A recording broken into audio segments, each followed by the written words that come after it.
வணக்கம் உறவுகளே, சற்று முன் கிடைக்கப்பெற்ற ஒரு மிக முக்கியமான செய்தி ஒன்று வெளியாகியுள்ளது. வீடியோவை தொடர்ந்து முழுமையாக பாருங்கள். புதிய பார்வையாளர்கள் நமது சேனலுக்கும் மறக்காமல் ஒரு சப்ஸ்கிரைப் மட்டும் பண்ணிடுங்க. சசிகலா அவர்களது அடுத்த அத்தியாயத்தை தொடங்கிவிட்டாரா? அதாவது தென்காசி பயணத்தை முடித்துவிட்டு இரண்டாவது கட்ட பயணமாக நெல்லையை தேர்வு செய்திருக்கிறார்.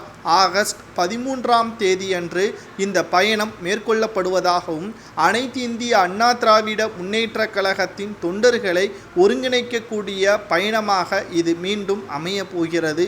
சரி, முதலாவதாக சசிகலா அவர்கள் தொடர்ந்த தென்காசி பயணம் வெற்றிகரமாக அவருக்கு வெற்றி வாய்ப்பை ஏற்படுத்தி தந்ததா என்ற ஒரு கேள்வி கேட்டால் நிச்சயமாக அவருக்கு ஆதரவுகள் அங்கு இருக்கிறது. ஆனால் சசிகலா அவர்களால் பேச முடியவில்லை. எதை பேச வேண்டும் என்பதை அவரால் இன்னமும் தெளிவாக அவரால் பேச முடியவில்லை என்ற ஒரு அழுத்தம் தற்பொழுது எழுப்பப்படுகிறது.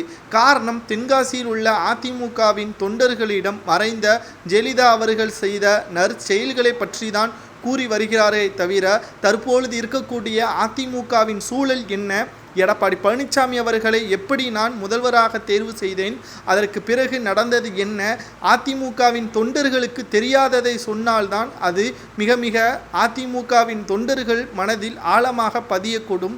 அதிலிருந்து கேள்விகளும் எழுப்பக்கூடிய வகையில் எடப்பாடி பழனிசாமி அவர்களுக்கு எதிராகவும் அது முன்வைக்கப்படும்.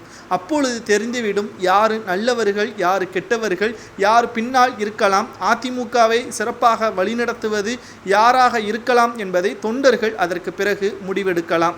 ஆனால் சசிகலாவை பொறுத்தளவிற்கு தென்காசி பயணம் என்பது மிக அவருக்கு ஒரு பின்னடைவை தான் ஏற்படுத்தி கொடுத்திருக்கிறது.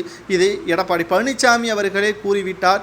150 நபர்கள் கூடினால் அவர்கள் தலைவராக முடியாது என்பதை ஒரே வரியில் முடித்துவிட்டார். இந்த குற்றச்சாட்டை நெல்லையில் அதை சரி செய்வாரா சசிகலா என்பதுதான் மிகப்பெரிய ஒரு கேள்வியாகவும் அழுத்தம் திருத்தமாகவும் நம்மால் பார்க்கக்கூடிய விஷயமாக இருக்கிறது.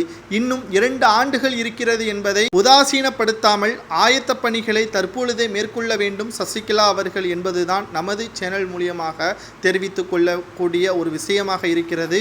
ஏனென்றால் எடப்பாடியை தேர்வு செய்தது சசிகலா அவர்கள்தான்.